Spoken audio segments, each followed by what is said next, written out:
Hey everybody. I'm Mo. And I'm Katy, and this is The Mo and Katy Show. And this month and year, well, last month, marks 5 years that we have been doing the Mo and Katy Show. Oh, wow. Isn't that crazy? Yeah. We started filming we filmed 3 episodes in March of 2020. And then we didn't see each other for about 3 or 4 months. Yeah. And then we let each other in our quarantine bubbles. No, that's right. But yeah, 5 years that we have been doing the podcast, which has been really, it's the start of our business and our brand together. Yep. And it's been really fun to watch it grow. So yeah, well, thanks for... happy 5 years. Yay! Yay, us. I've had 3 addresses in those 5 years. That's true. Lived in Shenandoah. We recorded at all of them. Yeah. Whew, it's been a while, so. That's right. Awesome. We recorded a pod with you at the Grand Canyon. Oh, that's right. I forgot. I was in the car using the Wi-Fi from the visitor center because it was 9 degrees outside. I did one in a gazebo. Camping. Rehoboth. Cape May, New Jersey. Nice. Sitting in a gazebo at a garden. So we've been all over. We're very well traveled. We're so international. Okay, those are all stateside, but we have been to the UK. So this is true. Anyway, so what are we going to talk about today? Well, who is the positive disruptor that we're going to talk about today? The positive disruptor. I'll give you 2. No, it's too easy. 2 hints. No, yeah. The positive disruptor that we're talking about today is someone who was just a part of honoring the Country Music Association and Grand Ole Opry for 100 years. Mm-hmm. And she is definitely a positive disruptor. Yeah. She breaks all the stereotypes and shakes up all the norms, and I think probably makes some people nervous, but she is a powerhouse. Wait. Why does this person make some people nervous? Because I think sometimes people don't know what to do with strong women who know what they want to do and know who they are. So right from the WWE, we're going to talk about strong woman, Dolly Parton. Right from the ring. Well, actually, it's interesting you say that because I do agree that she's a strong woman, and I do agree that scares a lot of people. But it's funny because when we say strong, we immediately think muscular, like I just did with my very poorly worded. What was that? That was my wrestling pose. Nice. You're welcome. Don't do that again. Don't ever do that again. But I think a lot of people mistake strength for strength in the actual muscular sense of the word and stuff like that. Yeah. And she is a very, very strong character. She's very larger than life. And I don't mean that as a innuendo, although I'm surprised I didn't mean that on purpose. But so she is definitely a positive disruptor, That's Dolly right. Parton. So Dolly Parton, this one is for you. Yeah. And I actually also wanted to talk about her husband because I believe he is a positive disruptor in pretty much the exact opposite sense. I mean, there's a role reversal thing, her strength as a woman in a male-dominated industry, but his strength as a pretty silent supporter of hers. Again, supporter was not an intentional use. This is going to be a tough one. I'll let you start. And sadly, he just passed away not too long ago. Yeah.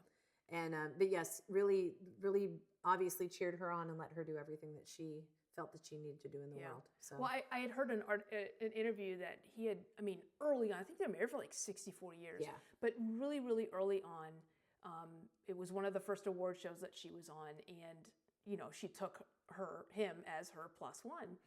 And went through the whole thing, it's all people, lights, glamour, flashes, and all these showy things. Yeah. And I think it was right when they got in the car on the way home, he took, his tuxedo tie off, and he says, "Do not ever invite me to one of those again." Now, ironically, we're both kind of married to that kind of person. I was thinking the exact same thing. Jen and Matt are big supporters of what we do. Supporter? I hardly know her.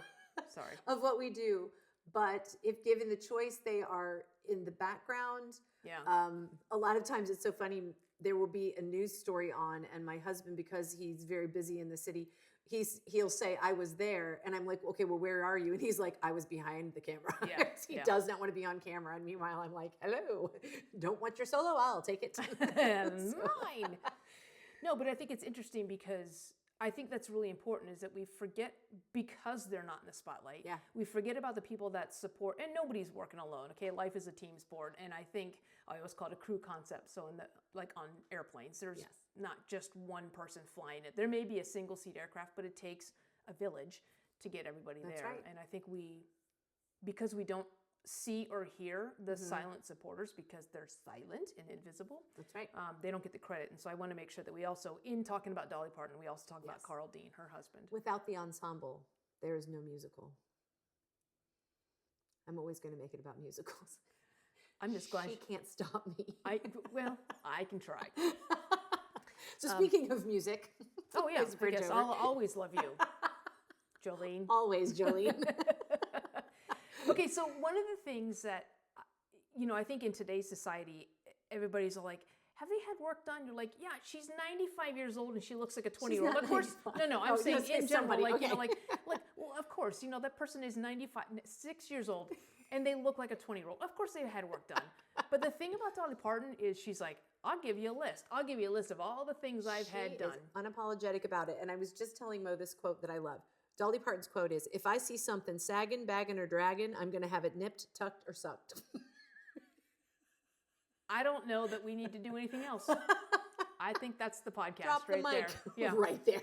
One more time for the people in the back, please. If I see something sagging, not sagging, sagging. Okay. Sagging, bagging, or dragging, I'm going to have it nipped.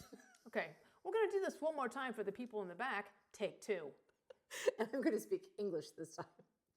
If I see something sagging, bagging, or dragging, I'm going to have it nipped, tucked, or sucked. Why are you giggling? Because you said sucked? Anyway. Anyway. So and you were saying too, she likes the, what did she say? Like the trashy, the town tramp. The town tramp. She said she wanted to look like the town tramp. And I don't know what town she's from, so I can't say that she is successful.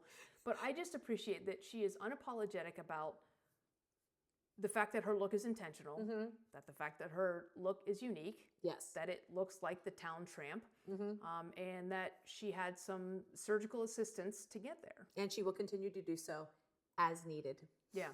Yep, suck and tuck. And it's hard not to tuck and roll. Like there are times I look in the mirror and I'm like, oh yeah, I wish I could just do a little something there. Mo and I were just having a conversation upstairs about how the hair on our heads are getting lighter and lighter and lighter as they come in.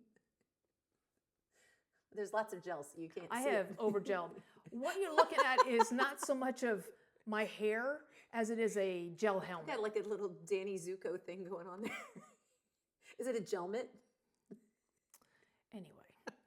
Dolly Parton was the, I think, 4th of 12 children. And they grew up, she uses the term dirt poor. Yeah. The person that delivered her, her dad paid, I think he was a doctor, I'm not sure, but he paid him with a bag of cornmeal for her delivery. Is that like the old dowry? Like, that girl over there, she's 2 hens. Yes. And like, yeah. Well, if you give her a rooster, like, that's like... Annie cockadoo. Yeah.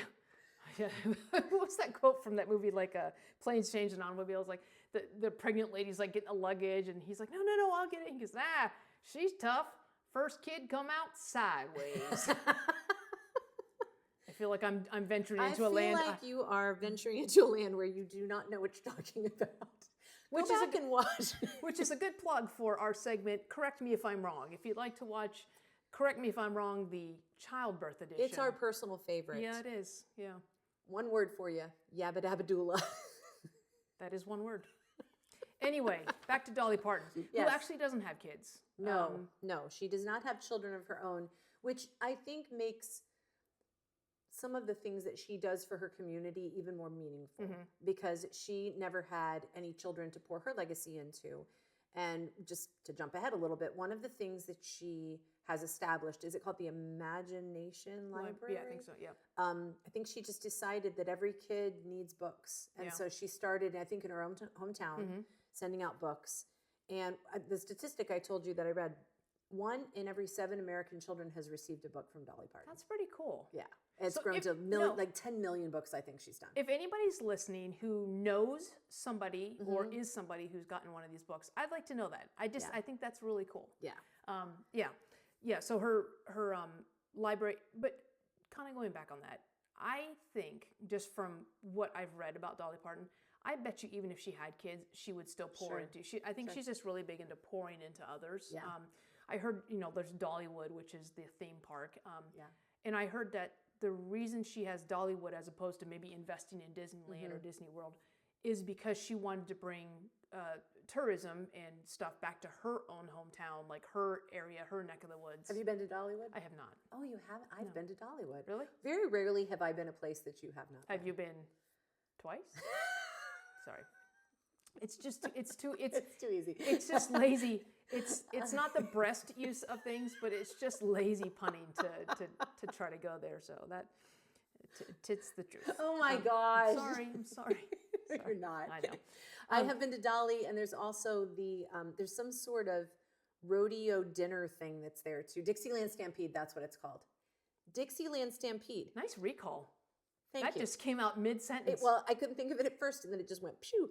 When we went when I was in like early high school, we had a mug in our cupboard, and it looks like a cowboy boot with a handle on it. It was a mug, and it's from Dixieland Stampede.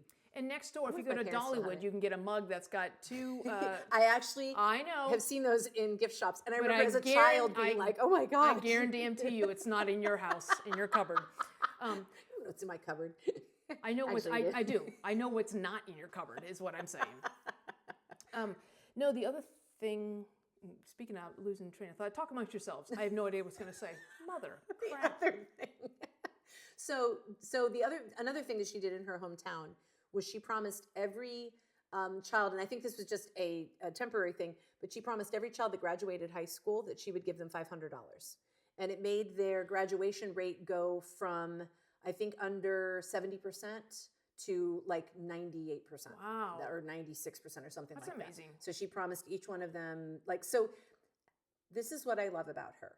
She has such a heart for her hometown because she knows that she was not born into means, and she's had to fight for everything she has gotten. Yeah. And she is a talented musician. She plays like 9 instruments. Really? Yes. Yeah. She said she doesn't play any of them well, but she plays like 9 instruments. I didn't know that. Yeah.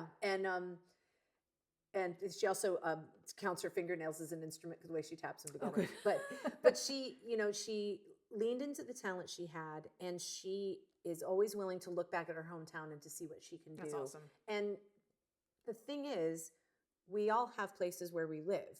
We all have hometowns, and we all have current towns. Mm-hmm. And if you look around at what you have access to something, and you look for the need, you'll always find a marriage between those two. Yep.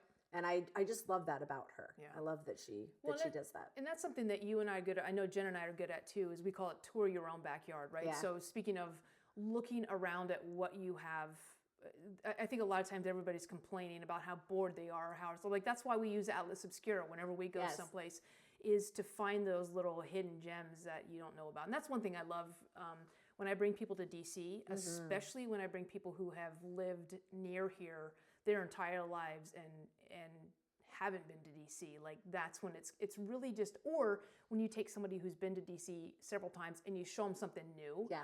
Because I think all of the surprises are always around us, and I think we just don't take advantage. We don't open our eyes to look for that. Much less the need that we can contribute, because we always assume somebody else is going to take care of it. There's other Dolly Partons in the world. They're going to give kids a book or $500 when they graduate. Well, and we have, it's kind of a sidebar, but we have access to trains, to public transportation. Yeah. I think that we lived in the Baltimore area for like 10 years before we realized like that you can be on a train and be in DC in an hour and not have to park your car. And like, it's a game changer. So worth it. I took the train down here this morning. Yes, you did. I did. I don't know how you're getting home. So little trivia question for you, Mo. Oh. So there was a sheep that was cloned. Dolly. Yeah, Dolly. Do you know why the sheep is named Dolly? It has to do with Dolly Parton. I don't. The sheep that was cloned is named Dolly because the cells that they took were from a mammary gland. I'm not making that up. I'm not kidding. That's actually why they named the sheep Dolly. So which came first, the idea or the name? I bet you they were searching the sheep, as one does. Okay, hang on. Where's the best place to take this? Please don't use me as a model, because that was weird. That's not going to end well. And they ended up taking the mammary gland, and then somebody probably went, hey, let's... Yeah, we know it was a guy. Scientist voice. Wasn't it in Ireland? Do I have to do it with an accent? Isn't that where it was, though? That I she don't was remember. She was sheeped in Clone Land. Oh, sheep. Well, good thing it didn't come from a bull. I lamb what I lamb. Do you woolly have to roll your eyes? Oh my gosh.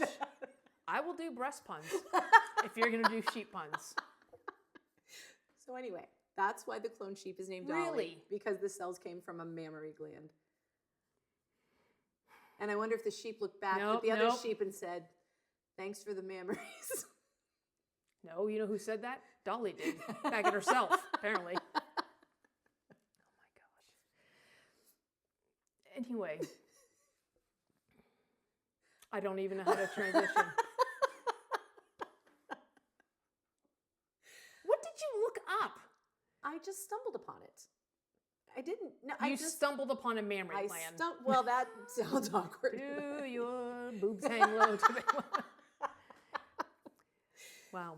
So, to be a positive disruptor in your community, like Dolly Parton, and I am sure she still has things. Girlfriend is 79 years old. Wow. She looks amazing. Yeah. Say what you want. She looks amazing. Yeah. And she has paid for the right to look amazing. Yeah. So good on her. Yeah.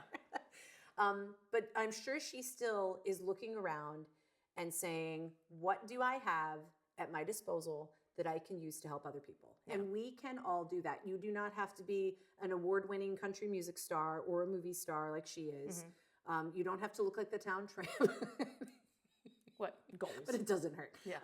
You don't have a clone sheep named after you. You don't have to have any qualifications to look around and see and disrupt your community by doing something that unexpected. And again, I think it's also, like she funded the Moderna. That's right. She gave $1 million to the COVID vaccine. But I think that a lot of times we think we have to do something big and grandiose, and the give back to your community or to somebody that you pass by can be something as simple as a smile. Yeah. Right. I mean, it's that simple. Or making somebody laugh. I had an interaction in the airport recently, and it's amazing how simple it is and how accessible something is. You have a skill set. Yeah. Whether it's making cards, we were looking at my friend Deanie's card. She has all these brooches, and she made these cards. So cool. Around the brooch, and everybody's got some skill set that they take for granted. So until you take the time to assess, what is it that I can do? I know you stamp cards and you stamp cards like that. I am still searching. Apparently, breast puns is my contribution to the world. You're welcome. But you are the best at them. I know. Thank you. Thank you for your support, Bartles and James. But anyway, you got that one right under the wire. If you can't be an athlete. Be an athletic supporter. You're making some dangerous parallels there. You better stop. Okay, why don't you go back to the call to action again? Sorry. So our call to action to you is to tell us what is something that you have maybe already done in your community, in your neighborhood, in your place, the places you hang out, like in the school system that you went to or that your kids go to, or your place of worship, or your workplace, or wherever you find yourself. What's something that you've done, and it doesn't have to be big, something little that you've done that's made a difference? Or what do you see that can be done? What are your plans maybe in the next 3 months that you can do something to make a difference? And it might just be writing a note to a coworker who's sad, or bringing donuts to the team after their game. It does not have to be complicated. You don't have to send 10 million books to kids all over the world. I mean, if that's what you want to do, that's fine. Yes, but I'll give you my address. Yeah. I would like good night moon, please. Yes, thank you very much. And also for Carl Dean, for the silent supporters, if you have someone like that in your life, the positive disruption you can make is acknowledge them. Absolutely. And if you are a silent supporter, thank you for what you do, because you are the unsung heroes for sure. That's right. See, I said unsung. That was not a pun, but wordplay. That's right. Thank you. Give you a American Music Award for that pun. Thank you. And I think she's also one letter away from an EGOT. I think I read that she's one letter away. I'm sure she has Grammys. I don't know. I'll have to do a little more research. I don't know either. Anyway, lots more we could have said about Dolly Parton, but she is definitely a positive disruptor. That's right. And I just love how she owns everything that she is. And I think when you own that, it's kind of hard for people to talk trash about you. She's like, they're like, you look like a tramp. Well, thank you very much. Yes, I do. Yes. And again, I paid for it, because if it bends, sagging, bagging, bends, dragons, not those kind of dragons. Anyway, we just want to remind you that from the monumental to the mundane, life is full of unforgettable experiences. So go make some. Go out and make a difference. Yeah. We'll see you next time. Clone a sheep. No, don't Just do that. let us know where you grab the glands from. Bye.